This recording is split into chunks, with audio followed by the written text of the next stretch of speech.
Welcome to plus TV సకలం సమ్మేళనం. మరి ఈనాటి మన ప్లస్ టీవీలో మనతో పాటు ఉన్నారు Fidicus homeopathy chief doctor and CEO doctor Bharadwaj గారు. వారిని అడిగి మరిన్ని విషయాలు మనం తెలుసుకుందాం. నమస్తే భరద్వాజ్ గారు. భరద్వాజ్ గారు, ఒకసారి ట్రీట్మెంట్స్ కు అండ్ రిలేటెడ్ వాటికి వెళ్లే ముందు ఒక్కసారి అంటే దేశవ్యాప్తంగా ఒక్కసారి దద్దరిల్లిపోతున్న కోల్కతా ఇష్యూ తీసుకుంటే గనక ఒక డాక్టర్ కి జరిగిన సంఘటనకి యాజ్ ఎ డాక్టర్ గా అసలు మీ స్పందన ఏంటి? ఎందుకు హ్యూమన్ సైకాలజీ ఇంత భయంకరంగా మారిపోతుంది? ఎక్కడ లోపం ఉందంటారు? చాలా మంది డిస్కషన్స్ చేస్తూ ఉంటారండి. అవును. మీరు ఒక క్వశ్చన్ అడిగారు, హ్యూమన్ సైకాలజీ అని. హ్యూమన్ సైకాలజీని అర్థం చేసుకోవడం అనేది చాలా ఇంపార్టెంట్.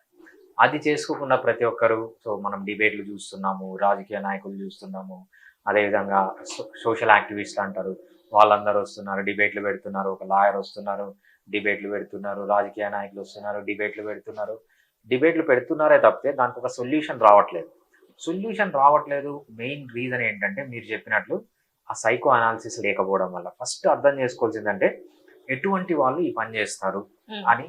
సో ఎస్పెషలీ ఏమైనా తప్పు చేస్తే శిక్ష ఉండాలి, శిక్షకు భయపడాలి.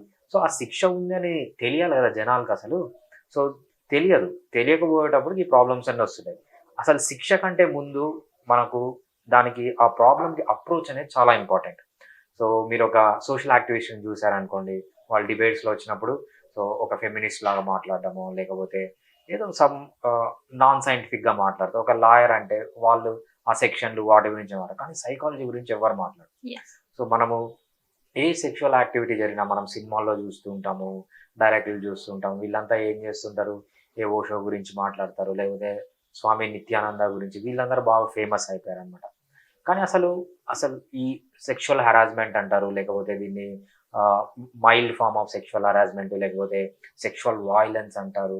సో సింపుల్ సెక్షువల్ హెరాస్మెంట్ నుంచి సెక్షువల్ వాయిలెన్స్ వరకు మధ్యలో చాలా ప్రాబ్లమ్స్ ఉంటాయి అన్నమాట. అంటే చాలా ఇన్సిడెంట్స్ ఉంటాయి. సో వీటన్నిటి గురించి ఒక ప్రాపర్ రీసెర్చ్ చేసిన ఆయన డేవిడ్ బస్ అనే ఆయన ఒక సైకాలజిస్ట్. ఆయన ఎవల్యూషనరీ సైకాలజిస్ట్.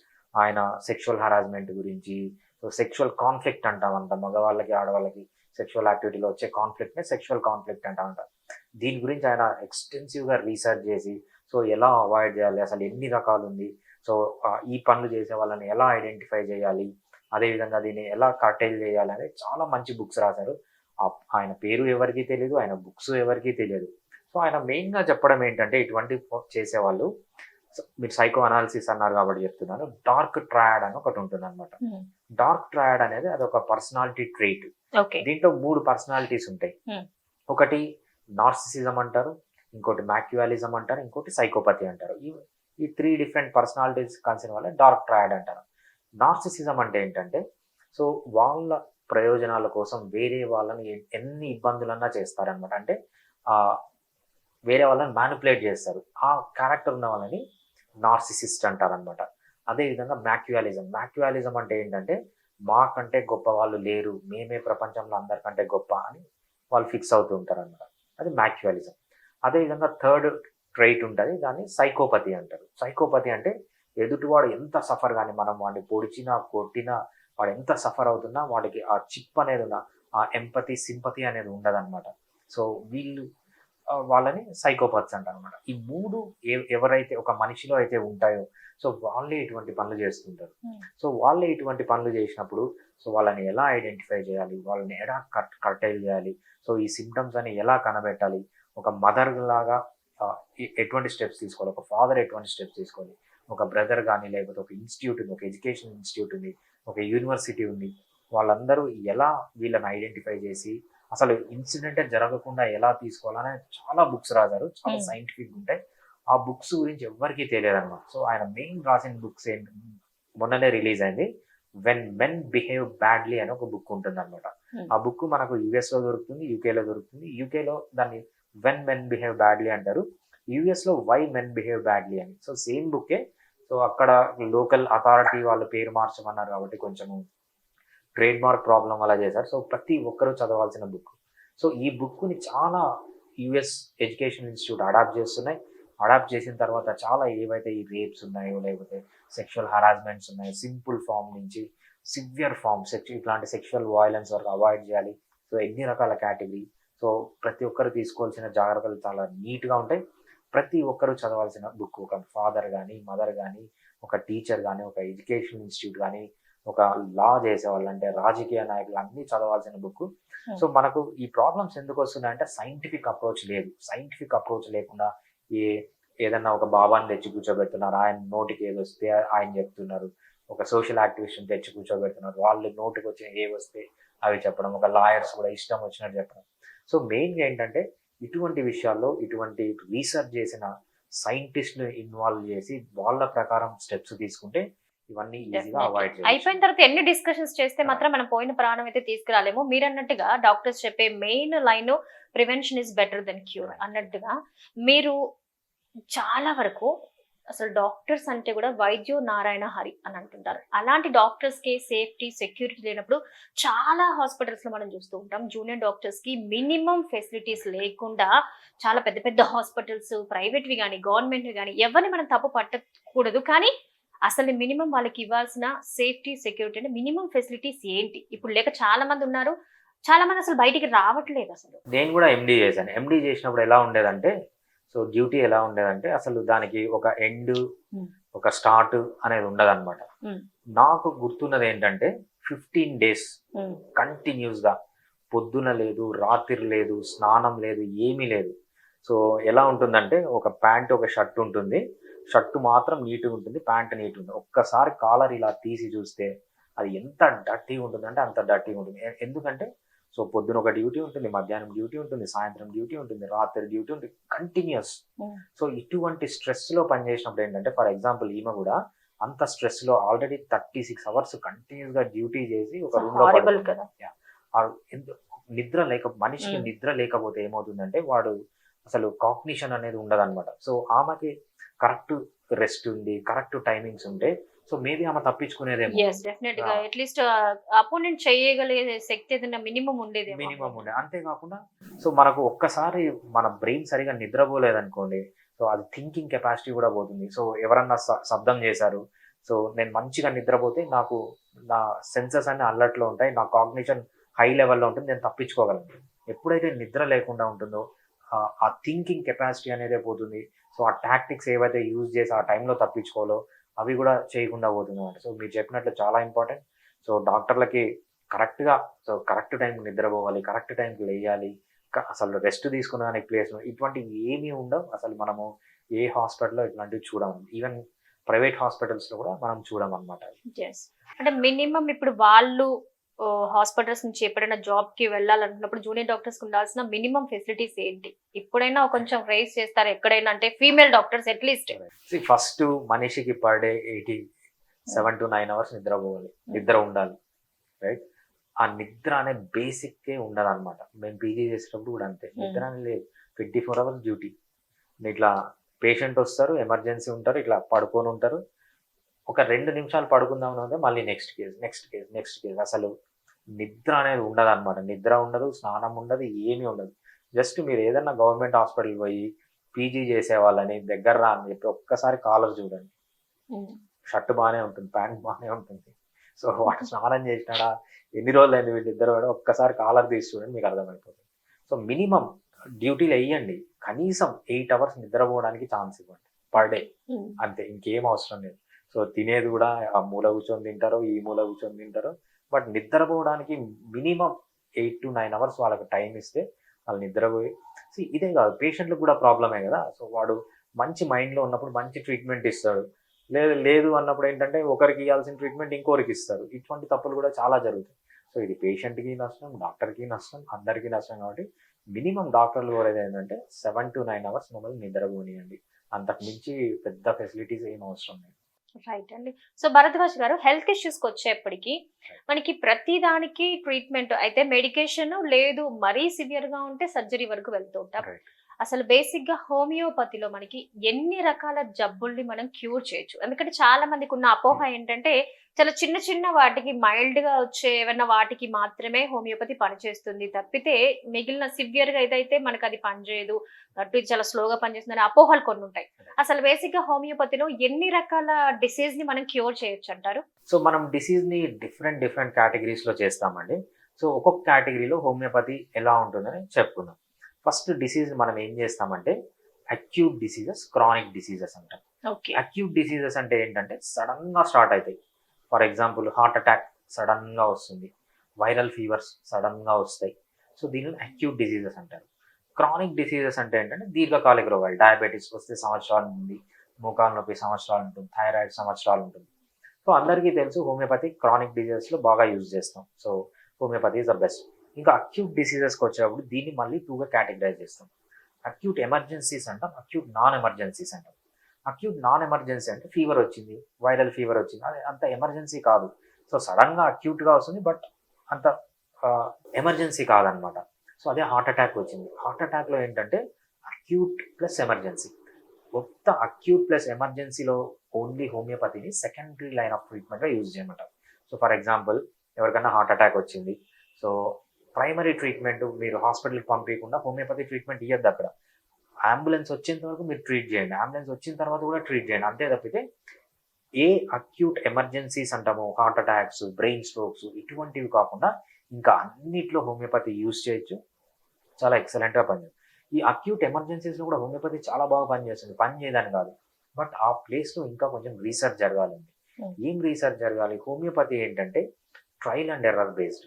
సో పేషెంట్ వచ్చాడు, ఫీవర్ వచ్చింది, ఒక మెడిసిన్ ఇస్తాం, 90% పని చేస్తుంది, కొంత 10 మందికి పని చేయదు, మెడిసిన్ చేంజ్ చేయాలి. సో ఈ అక్యూట్ కేసులో కూడా అంతే, హార్ట్ అటాక్లో కూడా అంతే. ఆ మెడిసిన్ ఇచ్చినప్పుడు ఏమవుతుందంటే 90%లో పనిచేస్తుంది, ఇంకా 10% మందిలో పనిచేయదు. ఆ రిస్క్ కూడా తీసుకోవద్దని చెప్పి హోమియోపతిని సెకండరీ లైన్ ఆఫ్ ట్రీట్మెంట్గా యూజ్ చేయమంటాం. మిగిలిన అన్ని కేసెస్లో, ఎమర్జెన్సీ లేని అన్ని కేసెస్లో హోమియోపతి వాడచ్చు.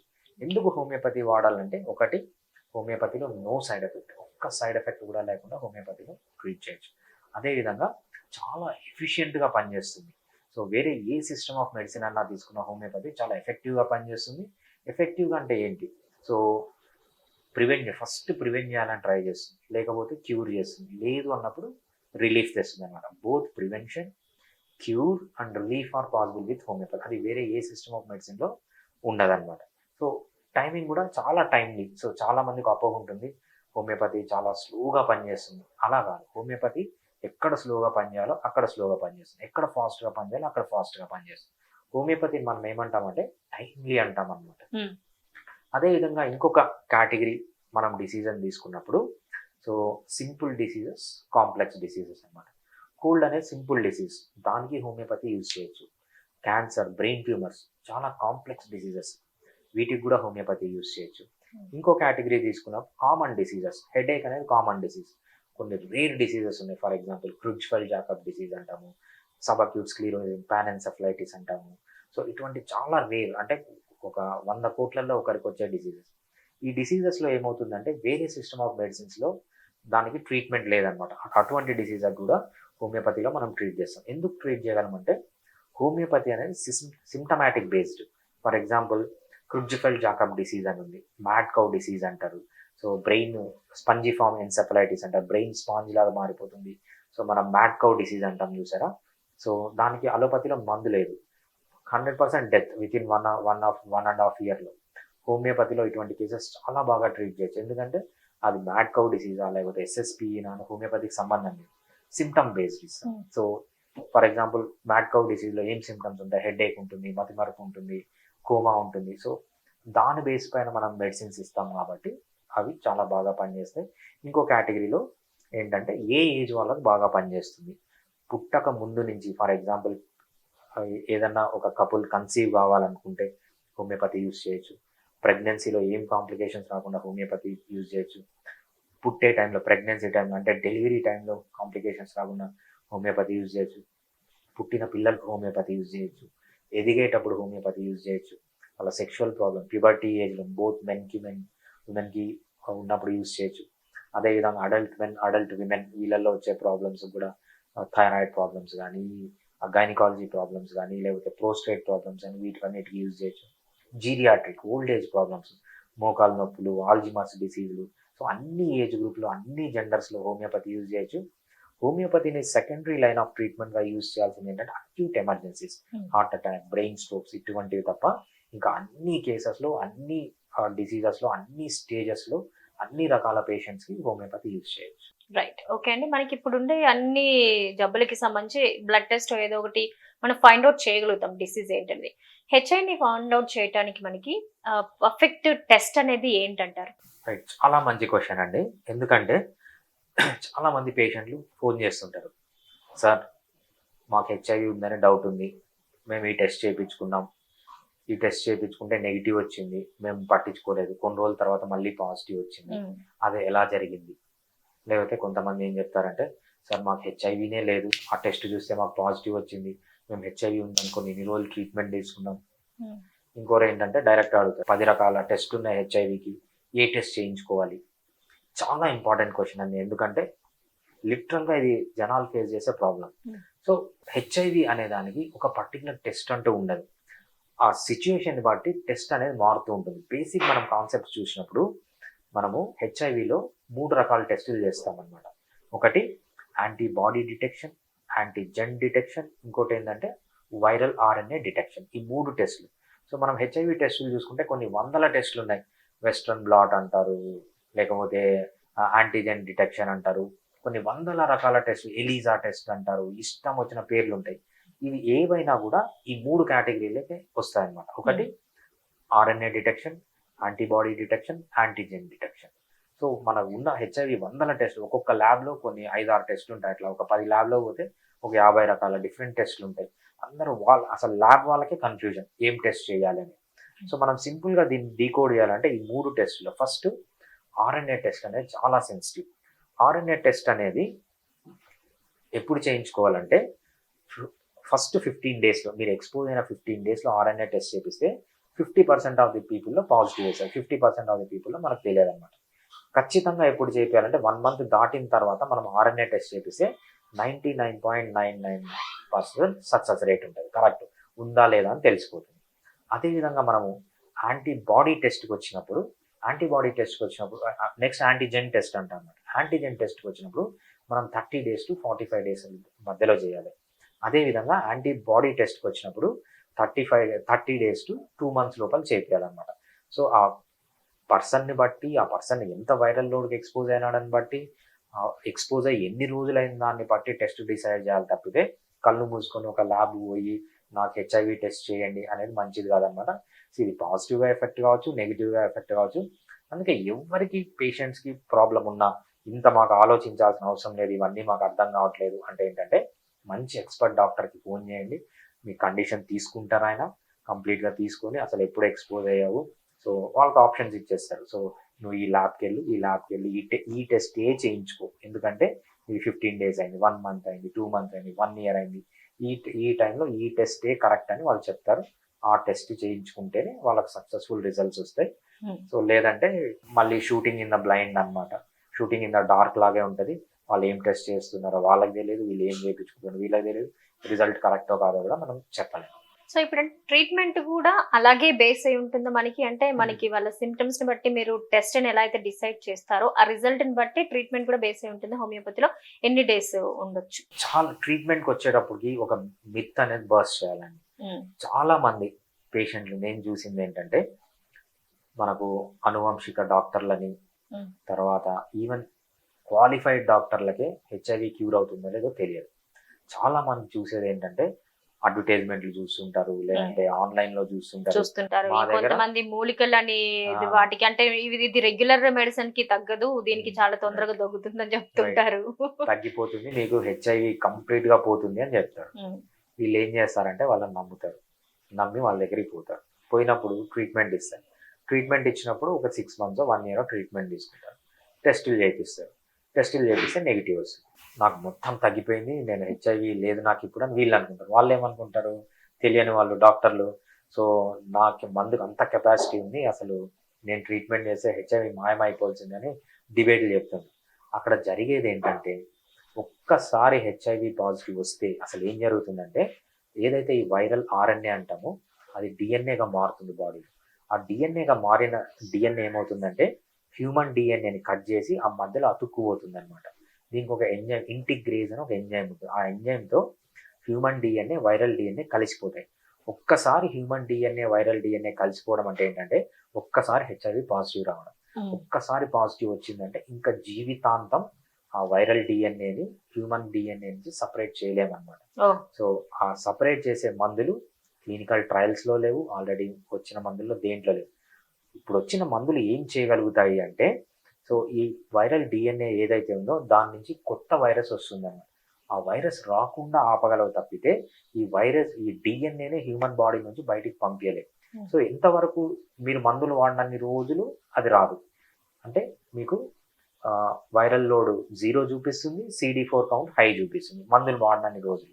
ఎప్పుడైతే మీరు మందులు స్టాప్ చేస్తారో మళ్ళీ అది అక్కడి నుంచి కొత్త వైరస్ వచ్చి మళ్ళీ వైరల్ లోడ్ పెరగడము, CD4 కౌంట్ తగ్గిపోవడము జరుగుతుంది అనమాట.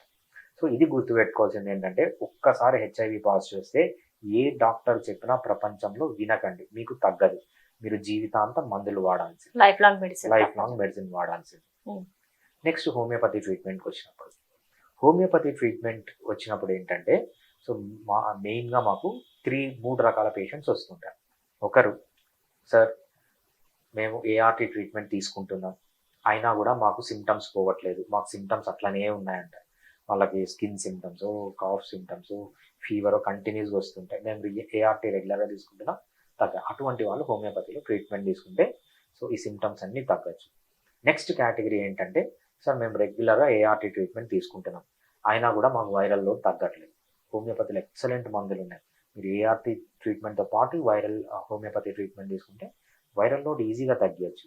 థర్డ్ కేటగిరీ ఉంటుంది, వీళ్ళు ఏం చేస్తారంటే, సార్ మేము రెగ్యులర్గా ఏఆర్టీ ట్రీట్మెంట్ తీసుకుంటున్నాం, అయినా కూడా మా CD4 కౌంట్ పెరగట్లేదు, అటువంటి వాళ్ళు కూడా హోమియోపతిలో తీసుకుంటే CD4 కౌంట్ అనేది ఈజీగా పెరుగుతుంది. నెక్స్ట్ ఇంకో కేటగిరీ ఉంటారు, వీళ్ళు ఏం చేస్తారంటే, సార్ మాకు అంతా బాగానే ఉంది కానీ మాకు హోమియోపతి ట్రీట్మెంట్ తీసుకోవాలి. హోమియోపతి ట్రీట్మెంట్ తీసుకోవాల అడ్వాంటేజ్ ఏంటంటే, సో వాళ్ళకి సైడ్ ఎఫెక్ట్స్ లేకుండా వాళ్ళ ఇమ్యూనిటీని పెంచచ్చు అనమాట.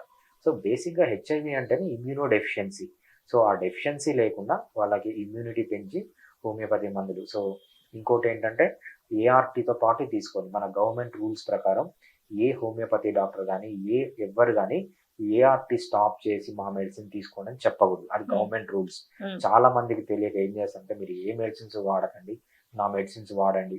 నేను చాలా మంది హోమియోపతి డాక్టర్స్ని కూడా చూశాను. మొన్ననే ఒక కేసు వచ్చింది, ఆమెకి 60 years, చనిపోయింది. సో ఆమె 3 years ముందు ఒక హోమియోపతి డాక్టర్ దగ్గరికి వెళ్ళిందంట. వెళ్తే ఆయన ఏం చెప్పాడంటే, నా హోమియోపతి మందు ఒక్కటే వాడు, నువ్వు ఏఆర్టీ ట్రీట్మెంట్ వాడకు, నీకు తగ్గిపోతుంది. 3 years వాడిందామా, సో సడన్గా CD4 కౌంట్ తగ్గిపోయింది, వైరల్ లోడ్ పెరిగిపోయింది, వితిన్ 1 month కోమాలోకి వెళ్ళి చనిపోయింది. సో ఏ డాక్టర్ కానీ ఏఆర్టీ ట్రీట్మెంట్ మానేయమన్నా, లేకపోతే నా ట్రీట్మెంట్ మీకు హెచ్ఐవి కంప్లీట్గా క్యూర్ అవుతుందన్నా నమ్మకూడదు. మీరు ఏ స్టేజ్లో ఉన్న, హెచ్ఐవి ఇనిషియల్ స్టేజ్లో ఉన్న, సో హోమియోపతి తీసుకుంటే చాలా ఎక్సలెంట్గా పనిచేస్తుంది. సైడ్ ఎఫెక్ట్స్ రాకుండా మనము హోమియోపతిలో ట్రీట్ చేసుకోవచ్చు. అంటే డాక్టర్ ఫైనల్ గా ఇప్పుడు ఇందులో క్యాన్సర్ మాదిరి అంటే స్టేజెస్ లాగా ఏమి ఉండదు, వన్స్ పాజిటివ్ అని అంటే ఇంకా లైఫ్ లాంగ్ మెడికేషన్ ఉండాల్సింది అంతే. సో స్టేజెస్ ఉంటాయి, హెచ్ఐవిలో 3 stages ఉంటాయి అనమాట. ఫస్ట్ స్టేజ్ యాక్యూట్ స్టేజ్ అంటాము. యాక్యూట్ స్టేజ్ అంటే 1 month లోపల, సో మీరు ఎప్పుడైతే హెచ్ఐవికి వైరస్కి ఎక్స్పోజ్ అవుతారో 1 month లోపల కొన్ని సిమ్టమ్స్ ఉంటాయి, కోల్డ్, కాఫ్, బాడీ పెయిన్స్, ఇవన్నీ ఫస్ట్ స్టేజ్ అనమాట. సెకండ్ స్టేజ్ ఏమంటాం అంటే లేటెంట్ ఫేజ్ అంటాం. ఇక్కడ ఏంటంటే 1 month నుంచి కొంతమందికి 10 years వరకు ఉండొచ్చు, 15 years వరకు. ఇక్కడ సిమ్టమ్స్ ఏమి ఉండవు, మైల్డ్ సిమ్టమ్స్ ఉంటాయి. మైల్డ్ సిమ్టమ్స్ అంటే లింఫ్ గ్లాండ్స్ ఇక్కడ స్వెల్లింగ్ రావడము, ఇక్కడ గ్రాయిన్ ఏరియాలో లింఫ్ గ్లాండ్ స్వెల్లింగ్ రావడం, అది సెకండ్ స్టేజ్ అనమాట. అది థర్డ్ స్టేజ్ హెచ్ఐవి ఎయిడ్స్ అంటాం అనమాట. ఎప్పుడైతే CD4 కౌంట్ 200 కంటే తగ్గిపోతుందో, సివియర్ సిమ్టమ్స్ వస్తాయో, సో దాన్ని ఏమంటే ఎయిడ్స్ అంటాం. సో మనకి హెచ్ఐవి ఇన్ఫెక్షన్ 3 stages ఉంటాయి. ఈ 3 stages హోమియోపతి యూజ్ చేయొచ్చు. ఓకే, సో మనకంటే ఫస్ట్ 2 stages లో ఉన్న వాళ్ళకి మెడికేషన్ త్రూ దాన్ని స్టాప్ చేయొచ్చా, మళ్ళీ ఇంకా అవైనా వాడాల్సిందే అంటారా లైఫ్? ఒక్కసారి హెచ్ఐవి పాజిటివ్ వస్తే లైఫ్ లాంగ్ మెడిసిన్ వాడాల్సిందే. ఏ డాక్టర్ చెప్పినా, ఏ బాబా చెప్పినా, ఏ దొంగ డాక్టర్ చెప్పినా వినకండి. ఒక్కసారి హెచ్ఐవి పాజిటివ్ వస్తే మీరు లైఫ్ లాంగ్ మెడిసిన్ వాడాల్సిందే. ఓకే రైట్ భరద్వాజ్, మనం ఈ మధ్య కాలంలో ఈ జంక్ ఫుడ్ ఇవన్నీ ఎక్కువైపోయి ఎక్కువగా పీపుల్ ఫేస్ చేస్తున్న ప్రాబ్లం ఫైల్స్ ఫిషర్స్. ఇవి రెగ్యులర్ గా ఒక 10 మెంబర్స్ లో ఈజీగా 5 to 6 మెంబర్స్ ప్రాబ్లం ఫేస్ చేస్తుంటారు. ఇంకొంతమంది చాలా సిగ్గుతో విషయం చెప్పరు, ప్రాబ్లం చెప్పుకోరు. బాగా సివియర్ అయిపోయిన తర్వాత గానీ ఓ మెడికేషన్ తీసుకుంటే గానీ తగ్గదేమో అని అప్పుడు వెళ్తూ ఉంటారు. సో అసలు దానికి హోమియోపతిలో ఎలాంటి ట్రీట్మెంట్స్ ఉన్నాయి, అసలు వాటిని ఎలా ఫైండ్ అవుట్ చేయాలి స్టార్టింగ్ లోనే? కేటగిరీ ఉంటుందండి. Piles, fissures, fistula, anorectal abscess అంటామన్నమాట. ఈ 4 ఒక కేటగిరీ కిందకి వస్తాయి. సో ఈ 4లో ఏం జరుగుతుందంటే సిమ్టమ్స్ ఆల్మోస్ట్ ఆల్ కామన్ గానే ఉంటాయి. ఓకే. సో యానల్ రీజన్ లో పెయిన్, అంతే. యానల్ రీజన్ లో పెయిన్, బ్లడ్ రావడము, ఈ 2 కామన్ సిమ్టమ్స్. దీంట్లో మళ్ళీ డిఫరెన్షియేషన్ ఉంటుంది, చూద్దామన్నమాట. చాలా మంది చేసే తప్పు ఏంటంటే వీళ్ళకి ఏదో 2 సిమ్టమ్స్ పట్టుకుంటారు, యూట్యూబ్ లోకి వెళ్ళి సెర్చ్ చేస్తారు, గూగుల్లోకి వెళ్ళి సెర్చ్ చేస్తారు. అక్కడ ఏ దొంగ బాబానో ఉంటాడు, లేకపోతే ఏ ఆనువంశిక ఆయుర్వేద వాళ్ళు ఉంటారు, ఏ నాలెడ్జ్ లేని వాళ్ళు ఉంటారు. వాళ్ళు ఒక ట్రీట్మెంట్ చెప్తారు. ఫర్ ఎగ్జాంపుల్ ఫీజర్ అనుకోండి, సిమ్టమ్స్ ఒకటేలా ఉంటాయి. వాళ్ళు పైల్స్ ట్రీట్మెంట్ తీసుకుంటారు, లేకపోతే పైల్స్ ఉంటే ఫీజర్ సిమ్టమ్, ఫీజర్ ట్రీట్మెంట్. అట్లా డయాగ్నోసిస్ ఒకటి, ట్రీట్మెంట్ ఒకటి. ఇట్లా కొన్ని సంవత్సరాలు తీసుకుంటారు. సంవత్సరాలు తీసుకున్న తర్వాత మొత్తం అంతా బాగా డ్యామేజ్ అయ్యి ఇంకా ఫైనల్ స్టేజ్లో ఇంకా ఈ ట్రీట్మెంట్ పని చేయట్లేదని అప్పుడు హోమియోపతి డాక్టర్ దగ్గరికి వస్తుంది. ఫస్ట్ వీళ్ళు యానల్ రీజన్లో ఏ ప్రాబ్లం ఉన్నా వీళ్ళు చేయాల్సింది ఏంటంటే ఒక స్పెషలిస్ట్ డాక్టర్ని కన్సల్ట్ అయ్యి ఫస్ట్ డయాగ్నోస్ చేయండి. అది పైల్సా, ఫిషర్సా, ఫిస్టులానా, సైనసా, యాబ్సెస్ అని ఫస్ట్ డయాగ్నోస్ చేసి దాని ప్రకారం ట్రీట్మెంట్ తీసుకుంటే ఏ ప్రాబ్లం ఉండదు. సో సింపుల్గా ప్రేక్షకులకు అర్థం కావాలని ఇవి డిఫరెన్షియేట్ ఎలా చేయాలి. సో ఫస్ట్ ఫిషర్స్ అంటే ఏమవుతుందంటే వీళ్ళకి మోషన్ పోయేటప్పుడు పెయిన్ వస్తుంది, సివియర్ పెయిన్ ఉంటుంది. బ్లడ్ అనేది ఎలా ఉంటుందంటే మోషన్కి అతుక్కొని వస్తుంది, స్ట్రీక్స్ లాగా వస్తుంది అన్నమాట. అంటే అందరిలో ఉన్నది 95% ఇలా ఉంటుంది, అది ఫిషర్. నెక్స్ట్ పైల్స్లో మళ్ళీ 2 రకాలు ఉంటాయి, internal piles, external piles. Internal piles అంటే ఏమవుతుందంటే సో వీళ్ళకి మోషన్ పోయిన తర్వాత డ్రాప్ బ్లడ్ పడుతుంది, పెయిన్ ఉండదు, ఇంటర్నల్ పైల్స్. అదే ఎక్స్టర్నల్ పైల్స్లో సివియర్ పెయిన్ ఉంటుంది. సో మనకు ఈ యానల్ ఏరియాలో టచ్ చేస్తే వాళ్ళకి సివియర్ పెయిన్, టెండర్నెస్ ఉంటుంది. సో కొంచెం బయటకు వచ్చినట్లు కూడా అనిపిస్తుంది అనమాట. అది external piles, internal piles. Next వచ్చేది ఏంటంటే ఫిస్టులా ఎలా ఉంటుంది అంటే ఫిస్టులా వచ్చిందంటే వీళ్ళకి ముందే యాబ్సెస్ వచ్చిండాలి, యాబ్సెసే ఫిస్టులాగా మారుతుంది. యాబ్సెస్ వచ్చినప్పుడు సైన్ ఏంటంటే యానల్ రీజన్లో పెయిన్ ఉంటుంది, ఇంకా ఏం సిమ్టమ్ ఉండదు. మీరు కూర్చున్నా కానీ, లేచినా కానీ, నిలబడినా కూడా పెయిన్ ఉంటుంది. ఆ పెయిన్కి ఒక్కొక్కసారి అదే తగ్గిపోతుంది, లేదంటే ఒక్కొక్కసారి మీరు డాక్టర్ దగ్గరికి వెళ్ళి దాని ఇన్సిషన్ అండ్ డ్రైనేజ్ చిన్న ఘాటు పెట్టి తీసేస్తారు అన్నమాట. అదే ఫైనల్గా ఫిస్టులాగా మారుతుంది. ఈ హిస్టరీ ఉండాలి. ఫిస్టులాని ఎలా గుర్తుపడతాం? మీకు యానల్ రీజన్లో కాకుండా పక్కన ఒక ఓపెనింగ్ ఉంటుంది. సో ఈ పక్కన ఓపెనింగ్ నుంచి మళ్ళీ సైనస్, ఫిస్టులా 2 ఉంటాయి. సైనస్లో ఏమవుతుందంటే బ్లడ్, పస్సు మాత్రమే బయటకు వస్తుంది. ఓకే, అది సైనస్ అని గుర్తుపట్టాలి. ఎప్పుడైతే బ్లడ్, పస్సు దాంట్లోంచి మోషన్ కూడా వచ్చింది అనుకోండి, దాన్ని ఫిస్టులా అంటాం అన్నమాట. సో అందుకు ఇవి ఇన్ని రకాలు ఉన్నాయి, మీరు ఇవన్నీ గుర్తుపెట్టుకోవాల్సిన అవసరం లేదు. ఇన్ని రకాలు ఉన్నాయి, ఒక్కొక్క దానికి ట్రీట్మెంట్ డిఫరెంట్, ఒక్కొక్క దానికి మేనేజ్మెంట్ డిఫరెంట్. అన్నిటికీ ఏదో ఒక వీడియో చూసి అన్నిటికీ ఒకటే ట్రీట్మెంట్ తీసుకోకుండా బెటర్ ఏంటంటే ఫస్ట్ అప్రోచ్ అయ్యి ఒక హోమియోపతి డాక్టర్ని కన్సల్ట్ అయ్యి అసలు ఫిషరా, పైల్సా, ఫిస్టులానా, పైల్స్ అయితే ఇంటర్నల్ పైల్సా, ఎక్స్టర్నల్ పైల్సా, మళ్ళీ ఫిషర్స్లో చాలా రకాలు ఉన్నాయి. సో క్రానిక్ ఫిషరా, అక్యూట్ ఫిషరా, ఫిస్టులాల్లో చాలా రకాల ఫిస్టులాలు ఉన్నాయి, సైనస్లో చాలా రకాల సైనస్లు ఉన్నాయి. సో ఎటువంటి సైనస్, కొన్ని సైనస్లు డేంజరస్. సో యానల్ ఇన్కాంటినెన్స్ వచ్చేస్తుంది, యానస్ చుట్టూ మనకు ఒక మజిల్ ఉంటుంది అనమాట. ఆ మజిల్ దెబ్బతినింది అనుకోండి, కంటిన్యూస్గా మోషన్ బయటకు వచ్చేస్తుంది. సో ఇవన్నీ కాంప్లికేషన్స్ కాకుండా ఫస్ట్ డయాగ్నోస్ చేసి దాని ప్రకారం మెయింటెనెన్స్, ట్రీట్మెంట్ కనుక తీసుకుంటే చాలా ఎక్సలెంట్గా పనిచేస్తుంది.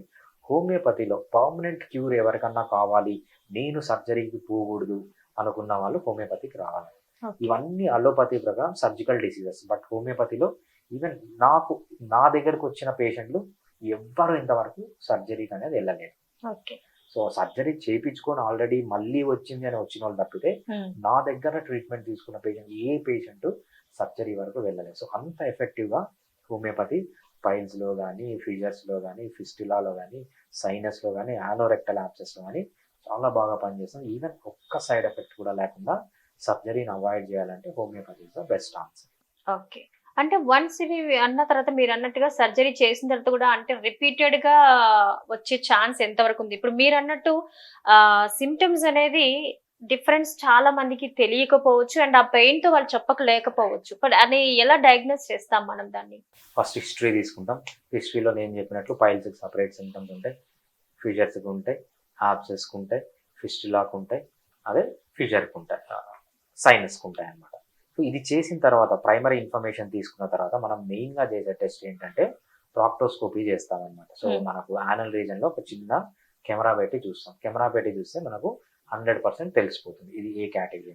ఏ కేటగిరీ అనే కాదు, ఏ స్టేజ్లో ఉంది. సో పైల్స్ ఏ స్టేజ్లో ఉన్నాయి, ఫిషర్స్ ఏ స్టేజ్లో ఉన్నాయి, లేకపోతే ఏ టైప్ ఆఫ్ యానోరెక్టల్ యాబ్సెస్, లేకపోతే ఏ type of fistula, multiple openings ఉన్నాయా, సింగిల్ ఓపెనింగ్ ఉందా, ఇది సైనస్ ఆ ఫిస్టులానా క్లియర్గా తెలిసిపోతుంది. దాని ప్రకారం మనం ట్రీట్మెంట్ చేయొచ్చు. బెస్ట్ ఏంటంటే మనకు ప్రాక్టోస్కోపీ అంటాం. ఆ టెస్ట్ చిన్న టెస్ట్, అది ఒక 10-15 మినిట్స్లో చేయొచ్చు. ఆ టెస్ట్ చేస్తే మనము ఈజీగా డయాగ్నోస్ చేయొచ్చు. ట్రీట్మెంట్ అనేది చాలా ఈజీగా ఉంటుంది. Reason Perfect. ఏంటంటారు? ఎక్కువ మంది సఫర్ అవుతున్న వీడిని చాలా మందిని చూస్తున్నాను. అంటే రీజన్ ఓన్లీ అంటే ఇది ఫుడ్ హ్యాబిట్స్ వల్లేనా లేకపోతే ఇంకేదన్నా ఉంటుందంటారా? మెంటల్ స్ట్రెస్ కూడా ఉంటుందంటారా? సో బేసిక్గా మనకు ఇది లైఫ్ స్టైల్ డిజార్డర్ అండి. సో ఈ లైఫ్ స్టైల్ డిజార్డర్ రావాలంటే మనకు 5 రీజన్స్ ఉంటాయి. First diet. సో అసలు వీళ్ళ డైట్ ఎలా ఉంది, కరెక్ట్గా లో కార్బోహైడ్రేట్ తీసుకుంటున్నారా, లేకపోతే మంచి ఫైబర్ ఉందా, మంచి లిక్విడ్ ఉందా డైట్లోనే, చాలా ఇంపార్టెంట్. నెక్స్ట్ వచ్చి నిద్ర. సో ఒక మనిషికి 7 to 9 అవర్స్ నిద్ర అనేది అవసరం. సో ఈ నిద్ర లేకపోయినా కూడా ఈ ప్రాబ్లమ్స్ అన్నీ వస్తుంటాయి. థర్డ్ వచ్చి ఎక్సర్సైజ్. సో ఎక్సర్సైజ్ చేస్తేనే మన మజిల్స్ కానీ, మన నర్వ్స్ కానీ, మన ఏవైతే ఆర్టరీస్ కానీ, వీన్స్ కానీ అన్నీ హెల్తీగా ఉంటాయి. సో మన వెయిట్ కూడా కంట్రోల్లో ఉంటుంది. సో ఎక్సర్సైజ్ అనేది చాలా ఇంపార్టెంట్. దాంతోపాటు స్ట్రెస్. సో వీడికి ఎంత స్ట్రెస్ ఉంది, స్ట్రెస్లో మనకు చాలా హార్మోన్స్ రిలీజ్ అవుతాయి. కార్టిజాల్ అని, అడ్రినలిన్ అని, ఇవన్నీ మనకు ఫిజికల్ ప్రాబ్లమ్స్ కాజ్ చేస్తాయి అన్నమాట. థర్డ్ వచ్చి హ్యాబిట్స్. స్మోకింగ్ చేస్తున్నాడా, ఆల్కహాల్ తీసుకుంటున్నాడా, లేకపోతే ఏమైనా పాన్ అడిక్షన్ ఉందా, వీడియో గేమ్స్ అడిక్షన్ ఉందా, ఇవన్నీ ఈ 5 మేజర్ రీజన్స్ ఉంటాయి ఇది రావడానికి. దీంట్లో మెయిన్ ఏంటంటే కాన్స్టిపేషన్ని కంట్రోల్ చేయలేకపోవడం. ఎక్కువ కాన్స్టిపేషన్ ఉండడం వల్ల, స్టూల్ డ్రైగా రావడం వల్ల మనకు పైల్స్ కానీ ఫీజర్స్ కానీ వస్తుంటాయి అన్నమాట. సో ఈ యానోరెక్టల్ యాబ్సెస్లు, సో ఫీజర్స్, ఫిస్టులాలు, సైనస్లు ఇవేంటంటే ఇన్ఫెక్షన్లో వస్తే ఒకటి జనరల్ ఇమ్యూనిటీ తగ్గడం వల్ల కొంత రావచ్చు. అదేవిధంగా అన్ని నార్మల్గా ఉన్న కొంతమందికి ఏంటంటే వస్తాయి అన్నమాట, వితౌట్ ఎనీ రీజన్ కూడా వస్తాయి. సో డిఫరెంట్ రీజన్స్ ఉంటాయి డిఫరెంట్ డిసీజెస్కి. మనకి ఏ డిసీజెస్ అయినా మనము లైఫ్ స్టైల్ని కంట్రోల్ చేసుకొని హోమియోపతి మందులు వాడితే సో హై ఛాన్స్ దట్ మళ్ళీ రిపీట్ కాకుండా చేసుకోవచ్చు. అదేవిధంగా ఉన్న సిమ్టమ్స్ని బాగా ఈజీగా తగ్గించవచ్చు. కంప్లీట్ క్యూర్ చేసుకునే ఛాన్స్ హోమియోపతిలో ఎక్కువగా ఉంటుంది. రైట్. భరద్వాజ్ గారు, ఈ బార్తలిన్ సిస్ట్ అంటే ఏంటండి? అసలు దాన్ని ఎలా క్యూర్ చేస్తాము? సో బార్తోలిన్ సిస్ట్ అనేది చాలా కామన్ డిసీజ్ అండి విమెన్లో. సో మా దగ్గరకు వచ్చే పేషెంట్స్ ఏం చెప్తారంటే, సార్ ఇది బేసిక్ ఏంటంటే విమెన్ యొక్క వజైనల్ ఏరియాలో వాళ్ళకి వజైనా ఉంటుందా, వజైనా 2 sides 2 openings ఉంటాయి అన్నమాట. సో దానిని బార్తోలిన్ డక్ట్స్ అంటారు, బార్తోలిన్ ఓపెనింగ్స్ అంటారు. ఈ డక్ట్స్ లోంచి 2 చిన్న ట్యూబ్స్ ఉంటాయి. ఆ ట్యూబ్ ఎండ్లో చిన్న గ్లాండ్స్ ఉంటాయి అన్నమాట. అది మనకు శనగ విత్తనం ఎలా ఉంటుంది అంత చిన్న గ్లాండ్స్ ఉంటాయి, పీనట్స్ షేప్లో గ్లాండ్స్ ఉంటాయి. విమెన్ వజైనాకి రైట్ సైడ్ 2 సైడ్లు ఉంటాయి. ఆ వజైనా సైడ్లో ఓపెన్ అవుతాయి. దీని మెయిన్ పని ఏంటంటే లూబ్రికేషన్ ఇవ్వడం. సో దాంట్లోంచి మ్యూకస్ వస్తుంది. ఆ లూబ్రికేషన్ వల్ల ఏమవుతుందంటే మాయిస్ట్గా ఉంటుంది అనమాట విమెన్ వజైనా మొత్తం. ఎప్పుడైతే మాయిస్ట్గా ఉంటుందో అక్కడ ఇన్ఫెక్షన్ జరగదు. సో ఇన్ఫెక్షన్ కంట్రోల్ చేయడానికి ఒక ఫిల్మ్ లాగా యూజ్ అవుతుంది. అదేవిధంగా సెక్షువల్ యాక్టివిటీ అప్పుడు విమెన్ సెక్షువల్గా ఎగ్జైట్ అయినప్పుడు అది కొన్ని సెక్రీషన్స్ పంపించి అది ఒక లూబ్రికేషన్ లాగా పనిచేస్తుంది అనమాట. సో అంత ఇంపార్టెన్స్ ఉంది గ్లాండ్స్. ఈ గ్లాండ్స్ ఏమవుతాయంటే ఒక్కొక్కసారి ఆ డక్స్ మూసుకొని పోయి లోపల మ్యూకస్ అంతా అక్యుములేట్ అయిపోతుంది.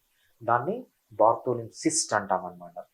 ఒక్కసారి అక్యుములేట్ అయింది, ఇన్ఫెక్ట్ అయింది అనుకోండి, దాన్ని బార్తోలిన్ యాబ్సెస్ అంటాం అనమాట. ఆ ఇన్ఫెక్ట్ అయింది పగిలి బయటకు పస్సులా వస్తున్నాయి, దాన్ని బార్తోలిన్ సైనస్ అంటాం అనమాట. దీనికంటే ముందు బార్తోలినైటిస్ అంటాం, జస్ట్ ఇన్ఫ్లమేషన్ ఉంటుంది. సో బార్తోలినైటిస్ అన్నా, బార్తోలిన్ సిస్ట్ అన్నా, బార్తోలిన్ యాబ్సెస్ అన్నా, బార్తోలిన్ సైనస్ అన్నా ఇవన్నీ ఒకటే అన్నమాట. సిమ్టమ్స్ ఏముంటాయంటే వీళ్ళకి మెయిన్గా సివియర్ పెయిన్ ఉంటుంది. సో కొంతమందికి సంవత్సరాలు, నా దగ్గరకు వచ్చే పేషెంట్స్ ఎలా ఉంటాయంటే 10 years, 20 years, 15 years నుంచి 2 monthsకి ఒకసారి రావడం, 3 monthsకి ఒకసారి రావడం, యాంటీబయాటిక్స్ తీసుకోవడం, పెయిన్ కిల్లర్ తీసుకోవడం, జీవితం అంతా ఇలానే సరిపోతుంది. సో వాళ్ళు ఏ రోజు వాళ్ళ సెక్షువల్ యాక్టివిటీని, వాళ్ళ సెక్షువల్ లైఫ్ని ఎంజాయ్ చేయరన్నమాట. చాలామంది చెప్తుంటారు, సార్ మాకు పిల్లలు పుట్టారు కానీ నాకు మా హస్బెండ్కి గొడవలు వస్తున్నాయి, ఎందుకంటే ఈ ప్రాబ్లం వల్ల. నేను అలోపతి డాక్టర్ దగ్గరికి వెళ్ళాను, అసలు ఆమె చూడట్లేదు, ఏమైందో కూడా చెప్పట్లేదు, యాంటీబయాటిక్స్ ఇస్తుంది, పెయిన్ కిల్లర్స్ ఇస్తుంది, తీసుకున్నాను ఒక వారము ఒక 1 month బాగుంటుంది, మళ్ళీ ప్రాబ్లమ్స్. మేము కంటిన్యూస్గా పెయిన్ కిల్లర్స్ వాడుతున్నాం, యాంటీబయాటిక్స్ వాడుతున్నాం, అయినా కూడా తగ్గట్లేదు. మాకు తెలుసు పెయిన్ కిల్లర్స్ మంచిది కాదు, యాంటీబయాటిక్స్ మంచిది కాదు, కానీ మాకు వేరే చాయిస్ లేదు, మీరు ఏమైనా హెల్ప్ చేయగలరా? ఇది ఒక కేటగిరీ ఉంటుంది అనమాట. ఇంకొక కేటగిరీ ఏంటంటే, సార్ నాకు ముందు నుంచి ఈ ప్రాబ్లం ఉంది, నెక్స్ట్ మంత్ నాకు మ్యారేజ్ ఉంది, ఈ ప్రాబ్లంతో నేను ఎలా మ్యారేజ్ చేసుకోవాలి, మీరు ఏమైనా హెల్ప్ చేయగలరా? అదొక కేసు ఉంటుంది అనమాట. సో కొంతమంది ఏంటంటే సడన్గా వస్తుంది, ఈరోజు కొద్దిగా ఈవినింగ్ మార్నింగ్ వజైనల్ ఏరియాలో కొంచెం పెయిన్ ఉంటుంది, వీళ్ళు ఏమనుకుంటారు తగ్గిపోతుందిలే అనుకుంటారు, లేదంటే రేపు డాక్టర్ దగ్గరికి వెళ్తుంది, రాత్రికి రాత్రి సివియర్ పెయిన్ వచ్చేసింది. ఎట్లా డిస్క్రైబ్ చేస్తారంటే, సార్ నాకు ఇప్పుడు ఆత్మహత్య చేసుకోవాలన్నంత పెయిన్ ఉంది. సో అది సివియర్ కండిషన్ అనమాట. బట్ హోమియోపతిలో ఎక్సలెంట్ ట్రీట్మెంట్ ఉంది. సో క్రానిక్ కేస్ అయినా, సంవత్సరాల తరబడి ఉన్నా, లేకపోతే మొన్ననే వచ్చిన ఎక్సలెంట్ ట్రీట్మెంట్ ఉంటుంది, మళ్ళీ మళ్ళీ రాకుండా. సో దీంట్లో ఏంటంటే అలోపతిలో సర్జరీ తప్ప వేరే ఇది లేదు. సర్జరీలో కూడా డిఫరెంట్ టైప్స్. ఒకటి ఇన్సిషన్ అంటే ఆ ఏరియాలో ఘాటు పెట్టి పస్ తీసేస్తారు, యాంటీబయాటిక్స్ ఇస్తారు, పెయిన్ కిల్లర్స్ ఇస్తారు, ఇలా చేసినా కూడా మళ్ళీ మళ్ళీ వస్తూనే ఉంటుంది. ఇంకోటి ఏంటంటే మార్సుపిలైజేషన్ అంటారు అనమాట. సో ఆ గ్లాండ్ని కట్ చేసి ఓపెన్ చేసి కుట్టేస్తారంటే, గ్లాండ్ లోపల ఉండాల్సిన గ్లాండ్ని గాలికి ఎక్స్పోజ్ చేసి కుట్టేస్తారు. సో దాంట్లోంచి పస్సు రావడము అంతా వస్తూ ఉంటుంది అనమాట. అదొక పెయిన్ఫుల్. ఇంకా విమెన్ అనే వాళ్ళు జీవితాంతం ఒక ప్యాడ్ పెట్టుకొని తిరగాల్సి వస్తుంది. ఇంకా థర్డ్ది ఏంటంటే గ్లాండ్ మొత్తం తీసేస్తారు. గ్లాండ్ మొత్తం తీసేస్తే వజైనల్ డ్రై అయిపోవడం, సెక్షువల్ యాక్టివిటీ ప్రాబ్లం, చాలా సైడ్ ఎఫెక్ట్స్ ఉంటాయి అన్నమాట. సో ఇవన్నీ లేకుండా హోమియోపతిలో గ్లాండ్ని కాపాడుతూ, నేను ఆల్మోస్ట్ ఒక 5000 కేసెస్ చూశాను, బార్తోలిన్ సిస్ట్ కేసెస్. ఒక్క కేసు కూడా సర్జరీ వరకు పోలేదు. సర్జరీ వరకు పోకుండా ఆల్మోస్ట్ 95% ఆఫ్ ది కేసెస్లో పర్మనెంట్ క్యూర్ జరుగుతుంది. ఇంకా 5%లో మనం చెప్పలేం. 95% ఆఫ్ ది కేసెస్లో అది అక్యూట్ స్టేజ్, నాకు సివియర్ పెయిన్ ఉందన్నా, నాకు సంవత్సరాల నుంచి పెయిన్ వస్తుందన్నా, సో చాలా మంచి మెడిసిన్ హోమియోపతిలో. సర్జరీ వరకు పోకుండానే మనం మెయింటైన్ చేయొచ్చు. నా దగ్గరికి ఆల్మోస్ట్ 5000 కేసెస్ చూశాను, ఒక్క కేసు కూడా సర్జరీ వరకు వెళ్ళలేదు. అంత ఎఫెక్టివ్గా, not even one side effect, ఒక్క సైడ్ ఎఫెక్ట్ కూడా లేకుండా హోమియోపతిలో మనం బార్తోలిన్ సిస్ట్ ని హ్యాండిల్ చేయొచ్చు. ఓకే, అంటే సిస్ట్ వల్ల మనకి అంటే ఎందుకు వస్తుంది అండ్ ఒక పెయిన్ వరకే వాళ్ళు ఫేస్ చేస్తారా పీరియడ్స్ కి కానీ, లేదంటే పిల్లలు పుట్టడానికి కానీ ఏదైనా ఇది ఇంటరప్ట్ చేస్తుంటుంది అంటారా? పిల్లలు పుట్టడానికి దీనికి సంబంధం లేదండి. జస్ట్ ఏంటంటే సెక్షువల్ యాక్టివిటీలో ప్రాబ్లమ్ వస్తుంది. సో ఇది ఉండడం వల్ల, పెయిన్ రావడం వల్ల సెక్షువల్ యాక్టివిటీలో సరిగా పాల్గొంటారు. సర్జరీ అయిపోయి బార్తోలిన్ గ్లాండ్స్ తీసేసారనుకో, డ్రై అయిపోతుంది, పెయిన్ఫుల్ గా ఉంటుంది. సో ఈ కాంప్లికేషన్స్ వస్తాయి తప్పితే సో పిల్లలు పుట్టడానికి దీనికి సంబంధం ఉండదు అనమాట. రైట్. మనం ఇక పిల్లల్లో ఎక్కువగా మనం ఈ ఆటిజం కేసెస్, ADHD ఎక్కువ చూస్తూ ఉంటాం.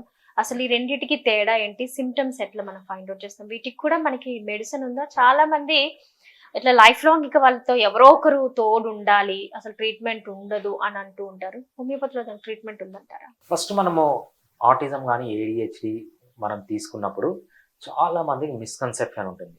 ఫస్ట్ ADHD వస్తుంది, అది ఆటిజంగా మారుతుంది అంట. సో అది చాలా తప్పండి. మనము ఏ సైంటిఫిక్ బుక్ తీసుకున్నా, ICD తీసుకున్నా, లేకపోతే DSM తీసుకున్న, అమెరికన్స్, ఆటిజం అనేది సపరేట్ డిసీజ్, ADHD అనేది సపరేట్ డిసీజ్. చాలా మంది మనం ఇంటర్నెట్లో కూడా చూస్తుంటాం, దాన్ని కలిపి చూపిస్తుంటాం. సో ADHD అనేది ఒక మైల్డ్ ఫామ్. ADHD అంటే hyper activity, attention deficit hyper activity disorder అనమాట. సో దీంట్లో పిల్లలు ఎలా ఉంటారంటే, ఒక దానిపైన కాన్సన్ట్రేషన్ ఉండదు, ఒక దగ్గర నుంచి ఇంకో దగ్గరికి జంప్ చేస్తూ ఉంటారు. సో ఏదైనా ఒక దానిపైన కాన్సన్ట్రేట్ పెట్టారంటే ప్రపంచాన్ని మర్చిపోతారు అనమాట వాళ్ళు. సో అంత హైపర్ యాక్టివ్గా ఉంటారు, దాన్ని ADHD అంటారు. ఆటిజం అనేది మళ్ళీ separate disease, it is nothing to do with ADHD. కొంతమంది ఆటిజం పిల్లలకి ADHD సిమ్టమ్స్ కూడా ఉంటాయి, అంతే తప్పితే autism is completely different, ADHD is completely different అనమాట.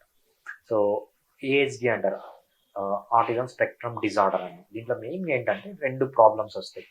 ఒకటి కమ్యూనికేషన్ గ్యాప్. కమ్యూనికేషన్ గ్యాప్ అంటే డిఫరెంట్, మళ్ళీ దీంట్లో మైల్డ్, మీరు చెప్పినట్లు లైఫ్ లాంగ్ డిపెండెన్సీ ఉంటుందా అనేది కొంతమందిలో ఉంటుంది. ఒకటి మైల్డ్, మోడరేట్, సివియర్ అంటాం అనమాట. మైల్డ్లో అంత కొంచెం సపోర్ట్ చేస్తే వాళ్ళ లైఫ్ లీడ్ చేయగలుగుతారు. మీడియంలో ఏంటంటే సబ్స్టాన్షియల్ సపోర్ట్ ఉండాలి, కొంచెం సపోర్ట్ చేయాలి. సివియర్లో ఏంటంటే వాళ్ళకి సపోర్ట్ లేదే వాళ్ళు బతకలేరు అనమాట. సో ఇలా మైల్డ్, మోడరేట్, సివియర్ అనేది మనము ఆటిజంలో చూస్తాం కానీ ఏడిహెచ్డిలో ఆ ప్రాబ్లం ఉండదు అనమాట. ఫస్ట్ ఇలా వచ్చినప్పుడు హోమియోపతిలో ట్రీట్మెంట్ ఎలా ఉంటుంది? సో బేసిక్గా ఇదేంటంటే ఒక డెవలప్మెంటల్ డిజార్డర్ అనమాట. డెవలప్మెంటల్ డిజార్డర్ అంటే ఆటిజం అనేది పిల్లవాడు పుట్టినప్పటి నుంచి పెరిగే కొద్ది, ఫర్ ఎగ్జాంపుల్ పిల్లవాడు పుట్టినప్పటి నుంచి బ్రెయిన్ డెవలప్మెంట్ అనేది స్టార్ట్ అవుతుంది. స్టార్ట్ అయ్యి 25 years వచ్చేటప్పటికి బ్రెయిన్ అనేది డెవలప్మెంట్ స్టాప్ అవుతుంది అనమాట. అంటే దాని గ్రోత్ అనేది స్టాప్ అవుతుంది. సో ఈ గ్రోత్లో వచ్చే ప్రాబ్లమ్స్ అనటామికల్ చేంజెస్ ఉండొచ్చు, ఫిజియలాజికల్ చేంజెస్ ఉండొచ్చు, సైకలాజికల్ చేంజెస్ ఉండొచ్చు. సో ఏమన్నా చేంజెస్ ఉంటాయి. ఎటువంటి చేంజెస్ వస్తాయి? మనకు బాడీలో పార్ట్స్ ఉంటాయి, చెయ్యి ఉంది, కాలు ఉంది, ఏ ప్రపోర్షన్లో ఉండాలో అంతే ఉండాలి. బ్రెయిన్లో కూడా డిఫరెంట్ పార్ట్స్ ఉంటాయి అన్నమాట. సో ఏది ఎంత సైజులో ఉండాలో అంతే ఉండాలి. ఒకటి ఎక్కువ కావడము, ఒకటి తక్కువ కావడము, లేకపోతే ఫిజియలాజికల్గా న్యూరలాజికల్ కనెక్షన్స్ డిఫర్ అయి ఉండడము. సో ఏదన్నా అది ఫిజికల్ ప్లేన్లో కానీ, లేకపోతే అనటామికల్ ప్లేన్లో కానీ, డెవలప్మెంటల్ ప్లేన్లో కానీ, లేకపోతే పాథలాజికల్ ప్లేన్లో కానీ దేంట్లో చేంజెస్ వచ్చినా అది ఆటిజంగా మారుతుంది. ఆటిజంగా మారిందని ఎలాగ అనుకుంటాం? మేజర్ 3 డిఫెక్ట్స్ ఉండాలి. ఒకటి కమ్యూనికేషన్, వీడికి సరిగ్గా కమ్యూనికేట్ చేయలేడు. So I to eye contact ఉండదు. అదేవిధంగా ఏంటంటే మనం చెప్పింది అర్థం చేసుకోలేడు. అంటే రీడింగ్ బిట్వీన్ ద లైన్స్. మనం పీకే సినిమాలో చూసి ఉంటాము. పీకే వస్తాడు, సో వేరే గ్రహం నుంచి వస్తాడు. ఐ లవ్ ఫిష్ అంట. ఐ లవ్ ఫిష్ అంటే ఏంటి? నాకు ఫిష్ తినడం ఇష్టం అని. వాడేమనుకుంటాడు?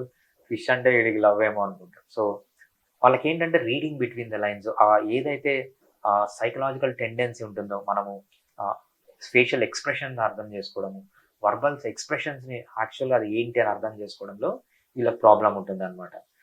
సో వైఫ్ వచ్చి నువ్వంటే నాకు ఇష్టం లేదని మామూలుగా రొమాంటిక్గా అనింది అనుకోండి, వీళ్ళు ఏమనుకుంటారు? నిజంగానే ఇష్టం లేదనుకుంటారు. సో వాళ్ళకి ఆ టెండెన్సీ ఏదైతే రీడింగ్ బిట్వీన్ ద లైన్స్ అనొచ్చు, లేకపోతే ఆ కమ్యూనికేషన్ అనేది వీళ్ళకి గ్యాప్ ఉంటుంది అనమాట. సో అది ఫస్ట్. నెక్స్ట్ ఏంటంటే రిపీటెడ్ బిహేవియర్స్ ఉంటాయి.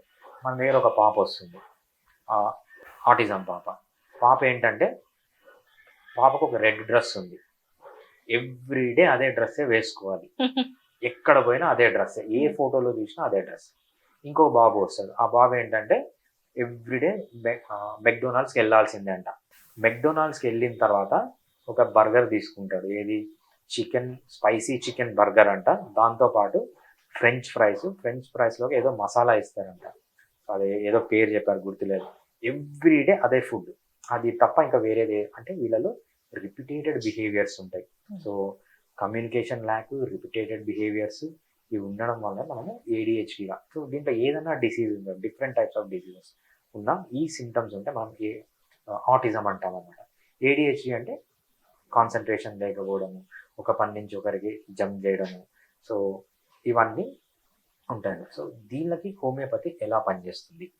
సో హోమియోపతి అనేది వేరే ఏ సిస్టమ్ ఆఫ్ మెడిసిన్స్లో దీనికి ట్రీట్మెంట్ లేదు. అలోపతిలో అసలు ట్రీట్మెంట్ లేదు, ఎందుకంటే సో వాళ్ళు ఇంకా రీసెర్చ్ చేస్తూనే ఉన్నారు, వాళ్ళకు ట్రీట్మెంట్ లేదు. హోమియోపతిలో మంచి ట్రీట్మెంట్ ఉంటుంది, బోత్ ఏడిహెచ్డి కానీ ఆటిజం కానీ మంచి ట్రీట్మెంట్ ఉంటుంది.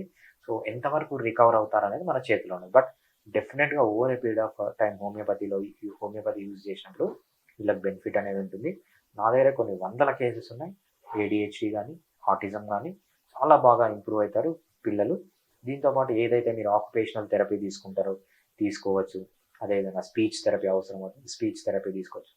దాంతోపాటు కొన్ని లైఫ్ స్టైల్ మాడిఫికేషన్స్ చేసుకొని సో హోమియోపతి ట్రీట్మెంట్ తీసుకుంటే చాలా ఎక్సలెంట్ రిజల్ట్స్ మనం బోత్ ఆటిజంలో చూడొచ్చు, ఏడిహెచ్డిలో చూడొచ్చు. వీళ్ళలో అంటే మనం ఎన్ని డేస్ లో ఈ చేంజ్ అనేది వాళ్ళకి కనబడుతుంటది? ఎందుకంటే పేరెంట్స్ చాలా క్యూరియాసిటీగా ఉంటారు. చాలా వరకు ఇంగ్లీష్ మెడిసిన్స్ ఇంకేదో అంటే ఇమీడియట్ ఇప్పుడు ఏదైనా హెడేక్ వస్తున్నప్పుడు మనం గబుకున్న టాబ్లెట్ వేసుకుంటే ఒక 1 hour లో తగ్గిపోతున్నట్టుగా వీళ్ళకి ట్రీట్మెంట్ స్టార్ట్ అయిన వెంటనే రిజల్ట్ కనిపిస్తుందా లేదా, చేంజెస్ కనబడుతున్నాయా లేదా, చాలా క్యూరియాసిటీగా ఇది చేస్తూ ఉంటారు కదా. సో ఎన్ని డేస్ లో వీళ్ళలో మనం చేంజ్ అనేది అబ్జర్వ్ చేయొచ్చు? సో మనము ఆటిజం కానీ ఏడిహెచ్డి కానీ అండి on an average 3 to 6 months మనం డిఫరెన్స్ అనేది చూడొచ్చు. సో కొంతమందికి 3 months జరగచ్చు, కొంతమందికి 6 months జరగచ్చు, కొంతమందికి 9 months, కొంతమందికి 1 year కూడా జరగచ్చు అనమాట. సో ఆ కండిషన్ని బట్టి మనం చెప్పలేము బేబీ ఎలా రియాక్ట్ అవుతుంది అనే దాన్ని మనం చెప్పలేము. నా దగ్గరకు వచ్చి 1 month రియాక్ట్ అయిన 1 week రియాక్ట్ అయిన కేసెస్ కూడా మన దగ్గర ఉన్నాయి. అదేవిధంగా 3 months, 6 months, 9 months, 1 year తర్వాత చేంజెస్ వచ్చినా కూడా చాలా ఉన్నాయి. On an average 3 to 6 months అని వాడితే మీరు డెఫినెట్గా అంటే మోస్ట్ ఆఫ్ ది కేసెస్లో చేంజెస్ అనేవి చూడొచ్చు. ఓకే. భరద్వాజ్ గారు, ఈ మధ్య కాలంలో మనకి రెగ్యులర్ గా వినిపించే మరో ప్రాబ్లం హెయిర్ ప్రాబ్లమ్ సంబంధించి. అంటే ఈ హెయిర్ లాస్ అనేది చాలా చిన్న పిల్లల్లో కూడా, అంటే మనకి ఇదివరకు పెద్దవాళ్ళలోనే బాల్ హెడ్ అనేది చూసేవాళ్ళం. ఇప్పుడు ఏదైనా మ్యారేజెస్ చేసుకోవడానికైనా కూడా వీళ్ళు ఏజ్ ఇంతని చెప్పే వరకు కూడా మనకి తెలియదు. చాలా చిన్న ఏజ్ లోనే బాల్ హెడ్ వచ్చేస్తుంది. రీజన్స్ ఏంటంటారు? మేజర్ రీజన్స్ పొల్యూషనా, ఫుడ్ హ్యాబిట్సా, లేదా మెంటల్ స్ట్రెస్సా? హెయిర్ ఫాల్లో మనకు different types of hair fall ఉంది. సో వందల రకాల డిసీజెస్ ఉన్నాయన్నమాట. దీంట్లో మనం మెయిన్గా కాన్సన్ట్రేట్ చేయాల్సింది 3 టైప్స్ ఆఫ్ హెయిర్ ఫాల్ అనమాట. ఒకటి ఏంటంటే టీలోజన్ ఎఫ్లూయం అంటాం. రెండోది ఏంటంటే ఆండ్రోజెనెటిక్ అలపేషియా అంటారు. థర్డ్ది ఏంటంటే అలపేషియా టోటాలిస్ కానీ యూనివర్సాలిస్ కానీ అంటారు అనమాట. ఈ 3 కేటగిరీస్ ఉంటాయి. సో మనం ఈ 3 కేటగిరీస్గా జనరల్గా చూసినప్పుడు ఏంటంటే, ఇవి ఎరేటా అని తీసుకున్నప్పుడు ఏంటంటే ఇది హైలీ జెనెటికల్ డిజార్డర్. ఇది ఎలా గుర్తుపట్టాలంటే, కొంతమందికి ప్యాచీ హెయిర్ లాస్ ఉంటుంది, చిన్న చిన్న ప్యాచెస్లో హెయిర్ పోతుంటుంది. సో ఫస్ట్ స్టేజ్లో అలా ఉంటుంది. సెకండ్ స్టేజ్లో ఏంటంటే ఒక పార్ట్లో పోతుంది, మేబీ ఒక కన్ను రెప్ప పోతుంది, లేకపోతే మీసాలు పోతాయి, గడ్డాలు పోతాయి. దాన్ని అలపేషియా యూనివర్సాలిస్ అంటారు, టోటాలిస్ అంటారు అనమాట. ఇదే బాడీ మొత్తం పోతుంది, దీన్ని ఏంటంటే అలపేషియా యూనివర్సాలిస్ అంటారు. సో ఈ 3 ఒక కేటగిరీ. దీన్ని ఏమంటామంటే ఆటో ఇమ్యూన్ డిజార్డర్. సో ఈ ఆటో ఇమ్యూన్ డిజార్డర్ అనేది మోస్ట్లీ జెనెటిక్స్లో ఒక ఫేమస్ సేయింగ్ ఉంటుంది. So genetics loads the gun but your habits pull the trigger. అంటే మీకు జెనెటికల్గా మీకు అన్ని డిసీజెస్ మీ బాడీలో ఉన్నా మీరు ట్రిగ్గర్ని పుల్ చేసేంత వరకు, అంటే ట్రిగ్గర్ అంటే ఏంటి, మీ లైఫ్ స్టైల్తో దాన్ని ట్రిగ్గర్ని పుల్ చేసేంత వరకు మీకు ఏ డిసీజెస్ రావు. Next androgenetic alopecia. Androgenetic alopecia అంటే ఏంటంటే మెయిల్ ప్యాటర్న్ బాల్డ్నెస్ అంటారు. సో ఈ మెయిల్ ప్యాటర్న్ బాల్డ్నెస్ అంటే మేల్స్కి ఇక్కడ బట్టతల రావడం, ఇక్కడ వర్టెక్స్లో బట్టతల రావడం, ఇది నార్మల్గా బట్టతల అంటారు అనమాట. మేల్స్లో చాలా కామన్గా వస్తుంది, విమెన్లో కూడా ఉంటుంది. కాకపోతే వాళ్ళకి ఇలా ఉండదు, డిఫ్యూజ్గా ఉంటుంది అనమాట. కొంతమందికి డిఫ్యూజ్గా హెయిర్ పోతుంది, విమెన్కి చూస్తున్నాం, చాలా రేర్గా. సో దాన్ని ఆండ్రోజెనెటిక్ అలపేషియా అంటారు. Male pattern baldness, female pattern baldness అంటారు. అది కూడా ప్యూర్లీ జెనెటిక్. నెక్స్ట్ ఏంటంటే టీలోజన్ ఎఫ్లూయం. టీలోజన్ ఎఫ్లూయం అంటే కామన్ లాస్ అనమాట. సో టీలోజన్ ఎఫ్లూయం చాలా రీజన్స్ వల్ల ఉండొచ్చు. ఒకటి మీరు వాడే మెడిసిన్స్ వల్ల ఉండొచ్చు, విటమిన్ డెఫిషియన్సీస్ వల్ల ఉండొచ్చు, నిద్ర సరిగా లేకపోవడం వల్ల, లేకపోతే ఫుడ్ సరిగా పోకడం వల్ల, స్ట్రెస్ వల్ల. సో మనము డిఫరెంట్ హెయిర్ లాస్ని మనం ఫస్ట్ ఐడెంటిఫై చేయాలి.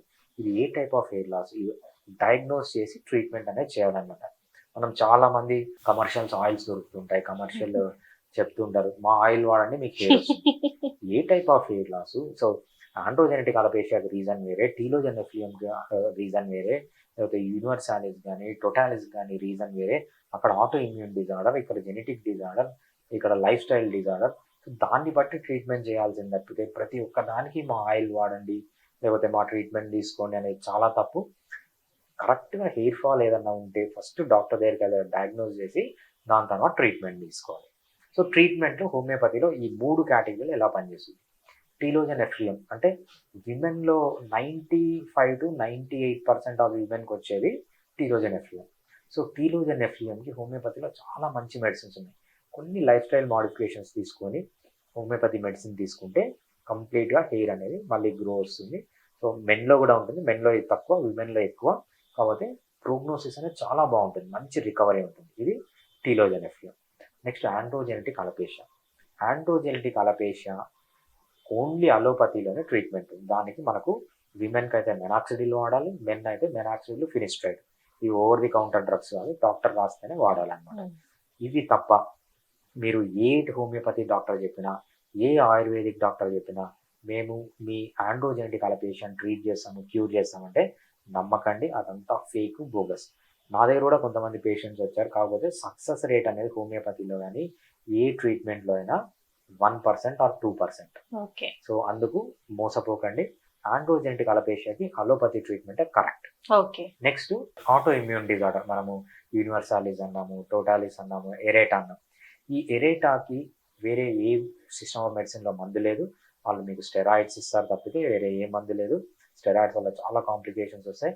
ఒక్కసారి మీరు స్టెరాయిడ్స్ విత్డ్రా చేస్తే మళ్ళీ ఇప్పుడు పోయిన దానికంటే హెయిర్ ఎక్కువగా పోతుంది.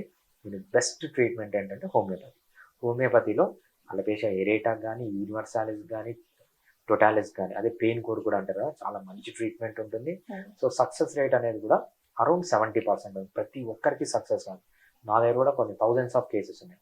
Almost 70% of the cases success అవుతాయి తప్పితే, సో 100% కేసెస్ దీంట్లో సక్సెస్ కావు. సో అక్కడ కూడా జాగ్రత్తగా ఉండాలి. బట్ ట్రీట్మెంట్ అనేది ఓన్లీ హోమియోపతిలోనే ఉంది.